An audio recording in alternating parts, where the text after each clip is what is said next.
This is Listening with Franklin Livingston, and our guest is Jennifer Tiberio Leone. So today we have Jennifer Leone now, which means she's married and her name changed, and we all call her Starry. So we talk about how she got to the Starry title. Let's start with your day today. Today I woke up, had kind of a head cold, and I was just like, this is going to be great for my voice. Yeah. Like, oh, I have to go talk for a few hours. Sure. Absolutely. But the weather finally is nice. Oh my God. Finally. If I had to see another rainy day, I was going to just Kill yourself? kill Or somebody. kill somebody. Who Yeah. knows? I don't want to say on the record. So you live in the city. Yeah. New York City. But you grew up in Bridgeport, right? I grew up in Shelton, Connecticut. Oh, so you were born in Shelton? I was born in Bridgeport, like the hospital, but The hospital. Okay. yeah, and I was born and raised in Shelton, Connecticut, a little park called Huntington. Been there yet. It's pretty, Very green, very. pretty boring. Is it very community oriented? It's a suburb, you know. It's a whole bunch of people, but all kind of small town. 500? Not that small. 1,000? Small, and everybody knows everybody, and everyone's in everybody's business. Keeping an eye on it. Sure. Who's dating whom? Who's hooking up with whom? Yeah, the gossip mill runs around it there. Nice. So when you were there, so how long did you live there before moving to the city? So I grew up there, and I went away to college when I was 18 to Franklin Pierce in New Hampshire. And then I did 4 years, got my bachelor's. I moved back to my mom's place for 9 months, saved up every dime I had, and moved the hell out of there and never looked back. I was 22 years old. Since 22, you were in the melting pot. Yes. The Big Apple. I needed it after living in Connecticut for my whole life. There's And New Hampshire too. yeah. So which was The white better? the white New bread. Hampshire was better or Connecticut was better? Well, at least in New Hampshire, there was a mix of people from all over New England. So there was at least accents. Connecticut, nobody really has an accent. Everyone's just basically the same person over and over and over, like a carbon copy. And, you know, nobody, you could tell the people that needed to leave my hometown, and they did. And all of them live in New York now. A lot of people actually moved to Connecticut after the pandemic. Yeah. Nearby towns, nearby Manhattan. I mean, that makes sense, especially during a pandemic. Nobody wants to be in a huge city. In fact, it was very scary during the pandemic. I mean, I didn't leave my apartment for 3 months. We were all stacked on top of each other, and if you don't really think about that, like when you live in the suburbs, you're in your place. Yeah, you're gonna be mad that you can't go to your restaurant. But when you live in the city and you know your neighbor's right next to you, like now you're scared of the virus. Nobody knows what's going on. People are dying, and you know we live in a building where it was all senior and supportive housing, so everyone was 65 plus. So people were dropping like flies. It was very scary to go outside. And like when you have all this space, you know, at least Especially when you're not used to have seeing depth to that. yeah. And I only saw, I think, on the screen news, and it was just, it was dramatic in its way. Yeah, it was. It was right down the street. Like we live right down from Broadway, and you just hear sirens constantly back and forth. And, you know, on the news you see refrigerated trucks. We watch them drive by. You know, and especially down the street there is like another older folks home. Just parked truck out there, nonstop. It was a wild time to be alive, but we made it through. Yeah, well, we did. We're not wearing masks, and Yeah. it's not 6 feet. No, I think 4. 4, yeah. So when you were growing up, what do you see the difference between For example, you have a niece, like, and the same age when you guys were growing up and the kids these days, what's the basic difference? Technology, one. Mhm. We were latchkey kids back in the day. My parents would be working, it's 3 o'clock, we get out of school, we'd have to let ourselves in, you know, make ourselves a snack, watch a little TV, do our homework. Then the parents come home, have dinner, done. Now, you're not allowed to do that. Like, you have to have somebody has to be there for your kids. Which I don't understand how that works. Like, Supervision, yeah. yeah, not having kids, I have no idea. Like, do you have to get someone to be there when you get home now? Do you have to be home now? I don't But know. you have to be with the kid. Right, you have to You pick them up. can't leave the kid unsupervised. Right, and back in the day, we were going out and we'd ride our bikes around the neighborhood. We'd go ride our bikes to our friend's house, and I feel like kids don't do that anymore. They're mostly actually married to the tablets now. Yeah, you talk to your Right. friends right on, Yeah. And we used to sit on the phone and remember, like, leave a best friend hours, not even talking to each other, just sitting on the phone just in case we said something. And kids, they've got their cell phones handy; they can always just text. We didn't have that luxury. And I think it's a lot scarier of the world because it's made the world so much smaller that if you're in high school and something bad happens, something embarrassing happens to you, now that can get put on YouTube, that can get put on Instagram, Facebook, all the things for the whole world to see your embarrassment, and that you can like never live it down because now it's documented. When back in the day, if something embarrassing happened, you fell in school and you dropped all your books. Ha ha ha! We laugh for a second and then it's over. That'll last a week, 2 weeks now, maybe for the rest of your life. You'll be noticed, you know. So, something I always talk about on the show, moral values in boost. When you were growing up, what was the influence? For example, we went home. I'm assuming you knew not to burn down the whole house or not to fight with each other or throw paint on each other or whatever, Yeah. something could go wrong. So, where did you or your generation learn that, and how do you see it being shifted now, if you see that? I recall the wooden spoon. If we did anything like that, you got the wooden spoon, or at least you got the threat of the wooden spoon. All you needed was the wooden spoon once in life, and you don't want the wooden spoon. It's rock, not like beating the crap out of your kid, but just a whack on the butt. Uh, you're gonna And it helps. you're gonna get punished if you do the bad thing. Now I feel like there's no punishment for anything. So a lot of kids just do whatever they want. There's no discipline, and there's probably a better way than the wooden spoon. Don't get me wrong. Nobody likes to get smacked around, and I don't condone it. I do feel that there's also no punishment. And you try to explain, oh, don't do this because it's a bad thing to do. Why?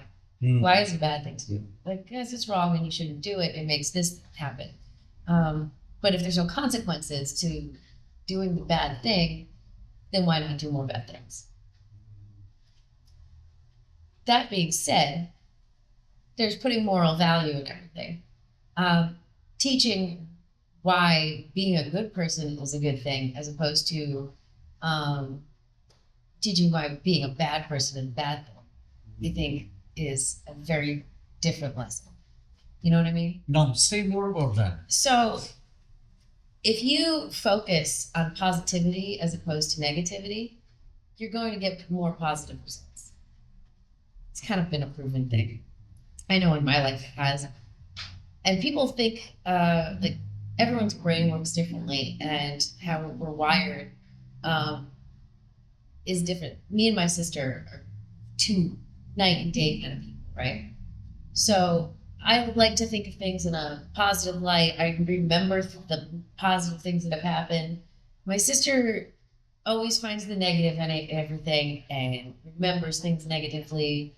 Um, Here's a good example. So when we went to the beach when we were kids, if I was going to tell this story, here's the baseline of what happened. We went to the beach, we got ice cream, we saw birds, and we went home. Now, my memory of this would be we went to the beach, we played in the ocean. It was so much fun. The sun was shining. We got ice cream. I remember I got chocolate. And then we saw some birds, and they pooped on the car. We laughed, and then we went home. It was a great day. My sister would remember it as we went to the beach. I got sand in my bathing suit. It was really hot, so I got sunburned. We got ice cream. I dropped half of it, and a seagull pooped on our car and ruined the whole day. And to me,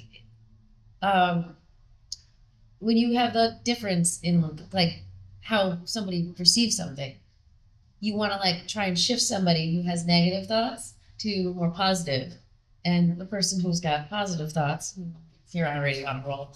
But so if you look at our childhood, they look extremely different if we were to explain it to you. Like we had different parents altogether. And I think that you can't teach somebody to be more positive, but you can teach them to find positivity in negative things. It's very interesting you say that, because I used to think when I used to watch a bit older movies, maybe not that old, 90s, that what if, yeah, it is very old now. So what if when we show the negative, instead of showing that particular negative incident, we show the positive outcome related to that. And but then there was this question: what does the audience want? And I know it's a very generalized idea right now. I'm saying because that will be a different thought, but I do believe it's important to focus on the positive, to have a positivity. Because it's like when you meet somebody, and I know someone who came on the show, and I said, "How do you introduce yourself?" And the person said, "Oh, I'm a very good person," right? And I said, "Okay, let's start over." I had a camera guy, he was filming, and I was like, "Okay, let's not film to really figure out how to. Why do you think you're a boring person?" And the person said, "My mom said this." I said, No. You talk about your strengths. Is there something you think you are really good at? That would be your identity. And what are you proud of, starting from? Because if somebody said you're a boring person, that's their perspective. That's the baseline. Yeah. I mean, when you introduce yourself as a boring person, now I think you are a boring person. Right. You have just told me who you are, Exactly. and that is who I'm going to see for the remainder of this. 4 hours to 6 hours. Yeah, I'm like, God, that was boring. You could have told me that unicorns fly out your butt, Right. and I'd be like, yeah, I guess that's all right because you're boring. You know what I mean? It's so sad. The parenting. I have had guests here who are in mid to late 70s, and something their parents said or did affected them throughout their life, Oh, because there was no one to make that correction or adjustment, reminding them that particular thing. Okay, for example, if like we grew up very structured, very proper house. Okay, you only sit on the table and eat, and you never put your legs up like this. And now things changed. So if you did something wrong for once, you pointed out, or the wooden spoon thing, it doesn't mean your whole life or the whole month or whole day should roll. right. And sometimes it's hard for people to let go of that, because I think what you said, a lot of people have that tendency. Even I have. I'm working on that. To hold on to the negative part, or the weak part, than the positive. It is so much easier to remember the negative things that people say to you or do to you than it is to remember the positive. They're the things that stick with you, things that you overthink constantly, that you forget all these positive things that happen, and that can create such a downward slope into negative, into depression. You know what I mean? And so I just remember when I was a little kid, I always, no matter what was going to happen, I had it in my head. I was like, well, and I don't remember who said it to me, but I remember hearing it as a child. I was like, well, you've got to find a silver lining. And I was like, okay. And I took it to heart. Like, I was like, find silver lining. There's a silver lining in every single situation. In everything that happens to you or happens in the world, there is a silver lining. It may be very, very, very thin. Mm-hmm. It may be hard to see, but it's there. And if you can find it, that is going to change your whole perception of what's happening. Right now, the world is in a state of freaking chaos. Mm-hmm. We're going down some slippery slopes with laws and rights and all the things. But you have to think about what is positive that's going on right now. And it's that people are understanding that we are in a state of whatever this is, and that we want to change it. We want things to be better. And if we just sat here and lived in our little dystopian society that is going down and didn't fight for the good, then we'd all just, so there's the positivity that now we're aware, now we're seeing things, and there's good people out there. There's good people to contrast the negative, bad people. Because I think having a bad person reminds you what the good is. This is true. Yeah. And that with the teaching negativity or teaching positivity, it's good to see the negative stuff, but don't just teach the negative stuff. You have to teach what we got out of it. What did we get out of World War II? Don't be a Nazi. Well, some of us. But there's so much good that came out of having gone through that experience. Look at your mistakes. Repeat them. Right. Yeah. I mean, that's what experience is, right? Something you were saying there's so much going around us. I think on one day I was trying to sleep because I knew I should wake up early. Early for me was like 10 today. And then there was a loud noise. Now I couldn't understand either someone jumped, because I live on the third floor, and this probably someone jumped the fourth floor, or somewhere because they're a young couple lived there too, and whatever fell on the cars, and it was really loud behind the silence and all. And after that, I don't remember because I think probably I fell asleep. It was like an air conditioner. I hope it was an air conditioner and not a person. But a lot of people are struggling because they don't find words of encouragement. And they don't. I think there's another one people don't want this. Like might make sense. If someone gives an opinion, like I was talking to about someone and I said, you were anxious and in a rush and distracted. So the person texted me next day and said, let me get it straight. Maybe there was a comma or not. I love to read punctuations. Me too. But the second thought was, so the dog is the problem, period. Now, having a dog, having a motorcycle, like I know some people, they would have an expensive car and then they get sleep because you have to park in the street. Right. Like when I was in Chicago, we had to park in the street and you had to shovel the snow. It's not easy to have a car, but unless you have a car, you can't rely on public transportation, especially if you're living in a suburb anywhere. So things come, and if you have an expensive car, I know some people can't sleep. Why would you have an expensive car? Why can't, if you need it for just going from point point A to B, you can use any car.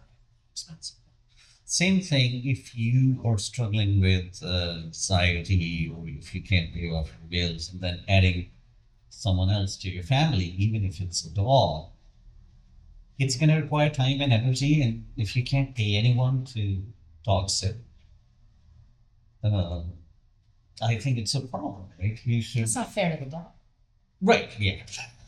No, I mean, what if you had a kid? It's the same situation. Exactly, yeah. And you say, okay, now I can't have a babysitter, which means I can't go and spend 4 hours, 2 hours. Right. But if you go and then you're in a rush and you're distracted, then it's not fair to whatever you do. Say you were doing an audition. You'd be distracted, you're not going to book the role, because the casting director would know you're not in the moment and all that. But instead of listening to next person's point of view, if you become defensive right away, so, oh, so dog's the problem or baby's the problem, that's something I don't know why it's becoming more common. Because no one wants to take accountability. And that is probably the biggest problem in culture today. You do something, and I mean, for an example, say you cheat on your spouse. You say, "Oh my God," they find out. It's terrible. Then you say, "Oh my God, I'm a bad person. I'm a bad person. I'm just a bad person." No, you're not a bad person. You did a bad thing. Right. You did a bad thing, but you're not taking accountability for that bad thing. You're blaming it on being a bad person and trying to make me feel sad for you because you're a bad person and you could have helped that you did a bad thing.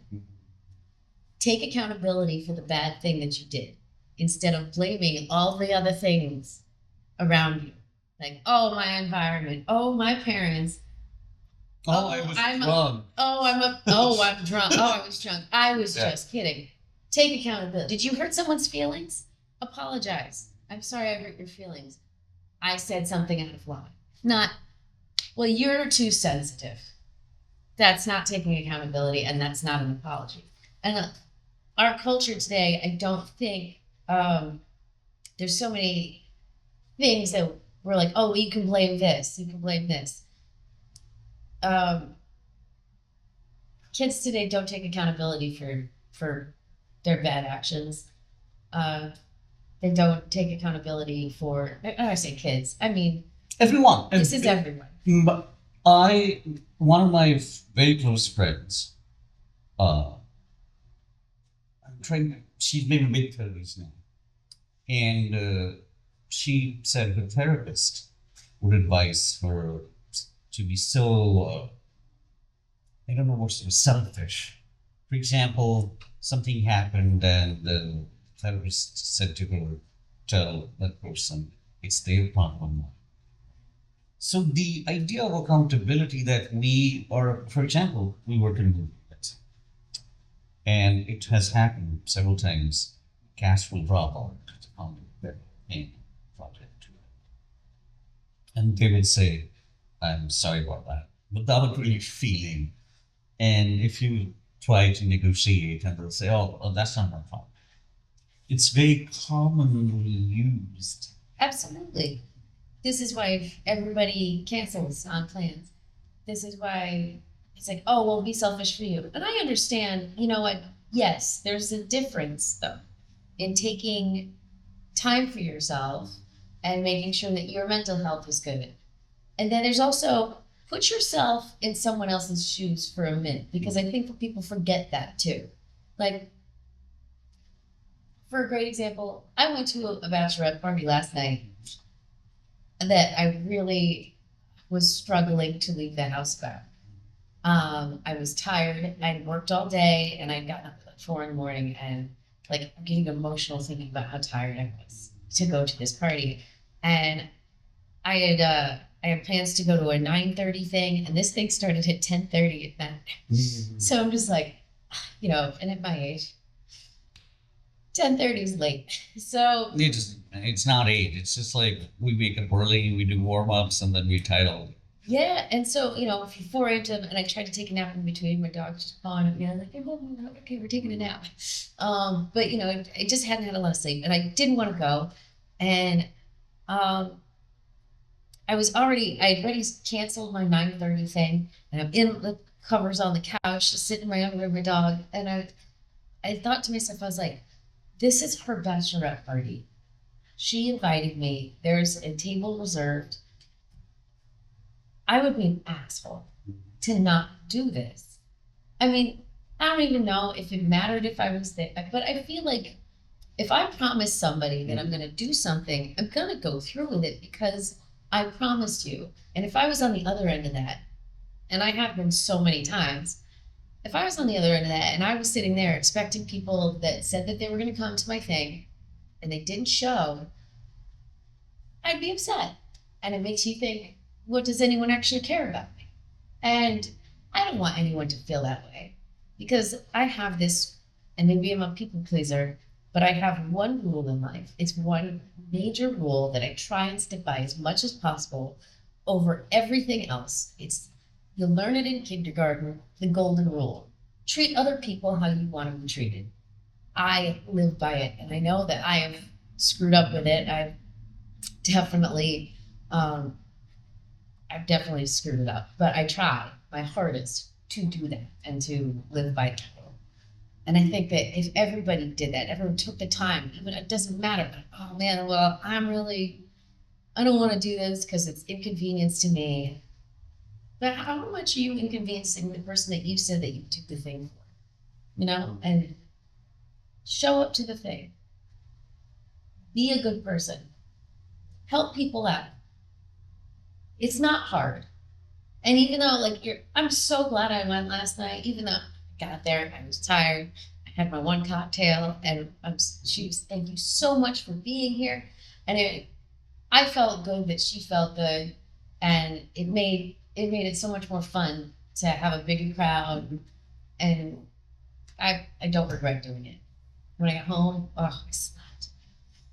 No, I mean, so you learned this from somewhere early on. How did you develop this kind of positivity from childhood, whereas if your sister did?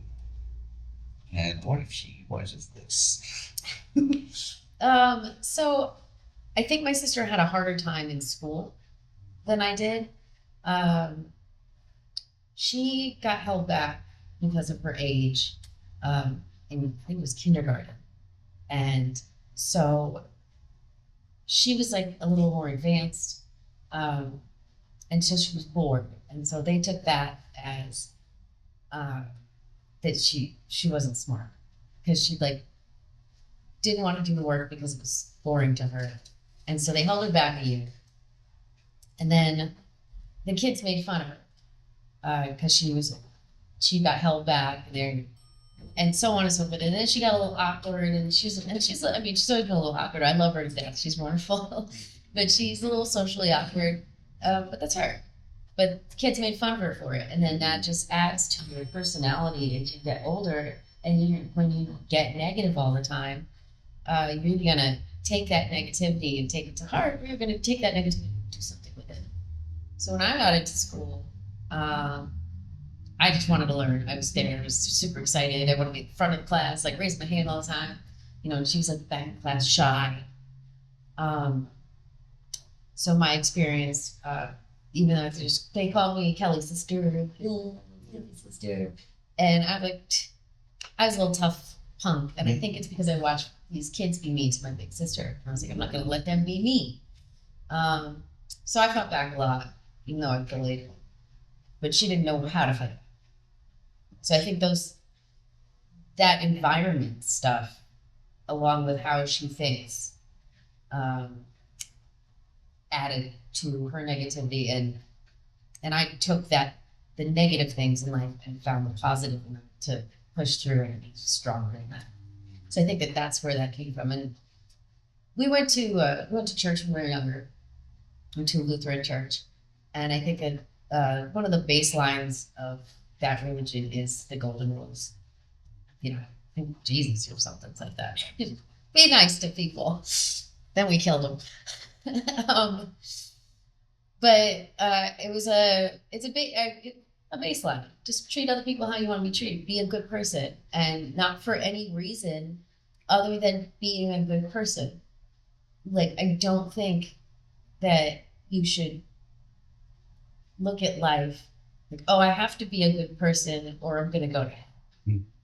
You should just be a good person for being a good person. Because that's the best reason in the world. You see someone fall down, you help them. Mhm. You know, or maybe if it's a funny fall and they're not hurt, then you If it's a comedy scene. right. But, you know, like, just be good to people. And after being bullied for so many years, that was another thing. I was like, I never, ever want someone to feel that way.